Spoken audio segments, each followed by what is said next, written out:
बिस्मिल्लाहिर्रहमानिर्रहीम। रूल 18 है हमारा आर्टिकल दी को यूज़ करने के हवाले से। ये रूल जो है ये एडजेक्टिव की पॉजिटिव डिग्री से रिलेटेड है और इसको समझने से पहले कुछ एग्जांपल्स को हमने समझना है। जो फर्स्ट सेंटेंस है वो है ही इज़ डैश रिच। ठीक है जी, इस सेंटेंस में अगर आप देखें तो रिच हमारा एडजेक्टिव है और पॉजिटिव डिग्री एडजेक्टिव की रिच, रिचर, रिचेस्ट होता है। ठीक है, अब इस रिच के बाद हमारे पास कोई नाउन नहीं है। ठीक है जी, कोई नाउन इसके बाद हमारे पास नहीं है। इसमें नाउन जो है वो क्या है जी, मिसिंग है।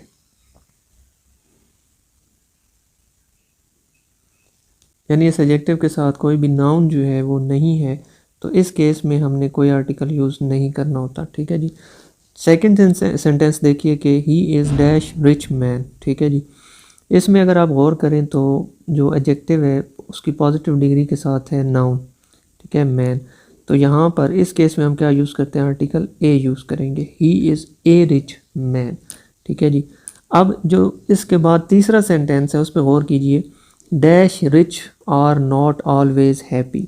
अब ऊपर वाले दो सेंटेंसेस में क्या था कि एडजेक्टिव की पॉजिटिव डिग्री के साथ हमने हेल्पिंग वर्ब जो है वो सिंगुलर यूज़ किया इज़, लेकिन यहाँ थोड़ा सा आपको डिफरेंस नज़र आएगा कि ये जो रिच लिखा हुआ एडजेक्टिव की पॉजिटिव डिग्री है इसके साथ हमने हेल्पिंग वर्ब और लगाया जो कि प्लूरल है।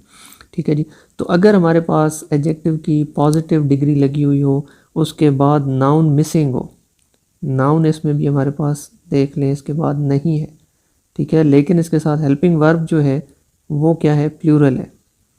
ठीक है, तो अगर ऐसा हो तो फिर इस केस में हम इस पॉजिटिव डिग्री ऑफ एडजेक्टिव से पहले क्या यूज़ करते हैं, आर्टिकल दी यूज़ करते हैं। तो ये बनेगा द रिच और नॉट ऑलवेज हैप्पी।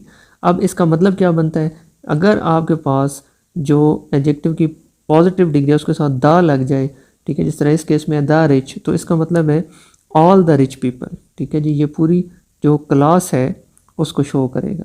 इसका क्या मतलब होगा, ऑल रिच पीपल, तमाम जो अमीर लोग हैं उनकी हम बात कर रहे हैं। ठीक है जी, ऑल रिच पीपल और नॉट ऑलवेज हैप्पी, इसका मतलब ये बनेगा। ठीक है जी, इसी तरह एक और एग्जांपल मैंने आपके लिए लिखी है कि डैश इंडस्ट्रियस और ऑलवेज रिवॉर्डेड।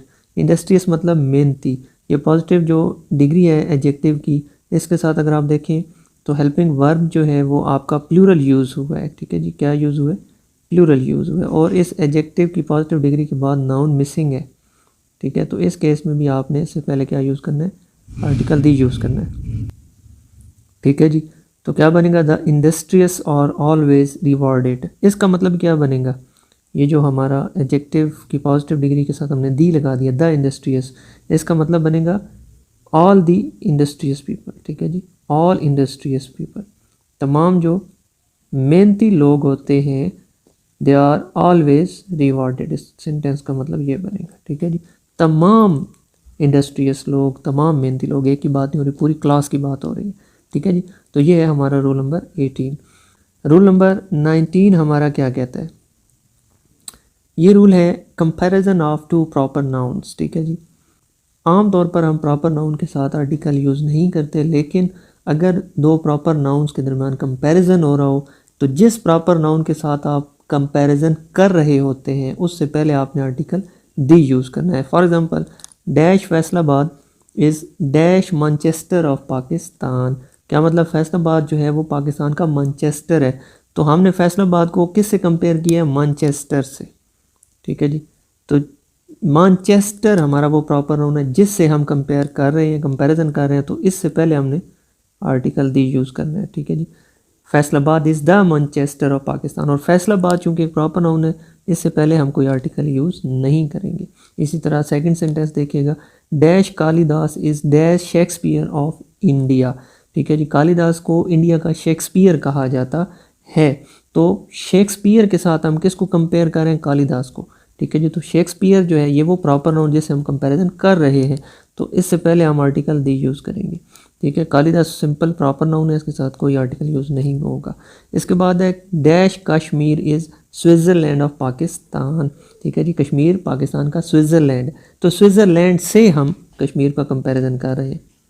ठीक है, तो जो प्रॉपर नाउन जिससे हम कंपैरिजन कर रहे हैं वो क्या है, स्विट्ज़रलैंड, तो इससे पहले आपने आर्टिकल दी यूज़ करना है।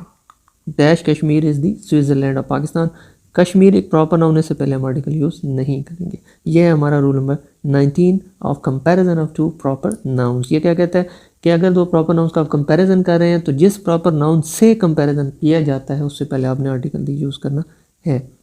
रूल नंबर 20 है हमारा इनर क्वालिटी का रूल, ठीक है जी। रूल नंबर 20 क्या है? इनर क्वालिटी का रूल, ठीक है। कोई अंदरूनी क्वालिटी किसी पर्सनैलिटी के अंदर उसकी अच्छी खासियत अगर हो तो उसका रूल क्या है, ठीक है जी। उसके लिए एग्जांपल समझिए, dash teacher in me never allows me to tell a lie, यानी मुझ में जो टीचर है वो मुझे इस बात की इजाज़त नहीं देता कि मैं कभी भी झूठ बोलूं। तो ये जो टीचर लिखा हुआ है ये क्या है? मेरी अंदर की क्वालिटी ऑफ बीइंग टीचर, ठीक है जी, उस्ताद होने की जो मेरी अच्छी क्वालिटी है। तो इससे पहले हमने क्या यूज़ करना है? द यूज़ करना है। द टीचर इन मी, इसका ये मतलब नहीं है कि मुझ में एक टीचर, बल्कि जो मुझ में टीचर की क्वालिटी है, ठीक है जी, वो मुझे अलाउ नहीं करती टू टेल अ लाई। इसी तरह दूसरा सेंटेंस है, dash patriot in him motivated him to join the army, ठीक है जी। उसमें जो हुब्बुल वतनी का एक जज्बा है उसने उसे मोटिवेट किया है कि वो आर्मी को ज्वाइन करे, ठीक है।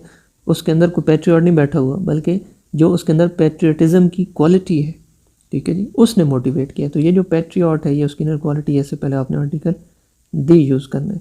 The patriot in him motivated him to join the army, ठीक है जी। तो ये है इनर क्वालिटी का रूल।